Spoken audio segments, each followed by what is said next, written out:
ప్రారంభం నుంచి ఏంటి అని క్రీస్తును గూర్చిన ప్రవచనాలలో ఏమండి పాత నిబంధనలో ముగ్గురుగా ఉన్న విషయాలు ముందు చూద్దామండి. అవి మనం చదువుకోవాలి కదా. ఓకే, కమాన్, త్వరగా మనం చూద్దాం. ఎప్పుడు మీరు చదివిన మాటలే. ఆదికాండం 1వ అధ్యాయం 26వ వచనం. ఆదికాండం 1వ అధ్యాయం 26వ వచనం. దేవుడు మన స్వరూపమందు మన పోలిక చొప్పున నరులను చేయుదము అంటున్నాడు. చూడండి, మన అనే పదం. ఆయన ఒక్క దేవుడైతే, ఆది నుంచి ఒక్కడిగా ఉన్నవాడైతే, ఆది నుంచి తను ప్రత్యక్షపరుచుకున్న ఏకదేవుడైతే, మనమనే ఈ బహుళ పదాన్ని ఎందుకు ప్రయోగిస్తున్నాడు చెప్పండి? ఏమండి, ప్లూరల్ పదం. ఏమండి, మనము. ఏమండి, మనం వెళదామా అని ఒక్కడే నిలబడి అంటున్నాడు అనుకోండి. మనం వెళదామా అంటే ఎవరైనా చూసి ఏమనుకుంటారు?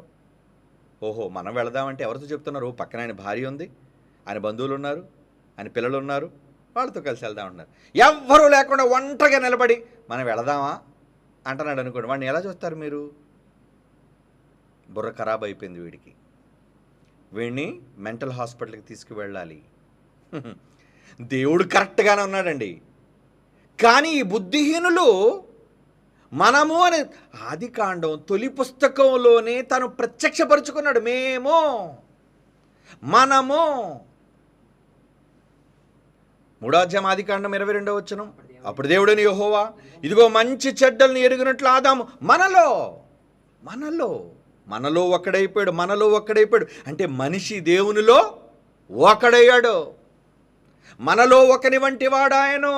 అంటే దేవుళ్ళుగా వాళ్ళు ఉంటే మనం కూడా మంచి చెడ్డలు ఎరిగిన వాళ్ళముగా, ఏమంటున్నాడు అక్కడ?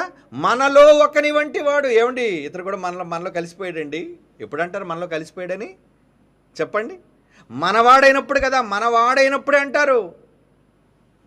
అంటే బైబిలులో తెలుగు అక్షర జ్ఞానం కానీ భావజ్ఞానం కానీ లేని మూర్ఖులను ఈరోజు ప్రపంచంలో, మరలా చెప్తున్నాను, ప్రపంచంలో ఎక్కువ మంది ఈ త్రిత్వవాదాన్ని నమ్ముతున్నారు.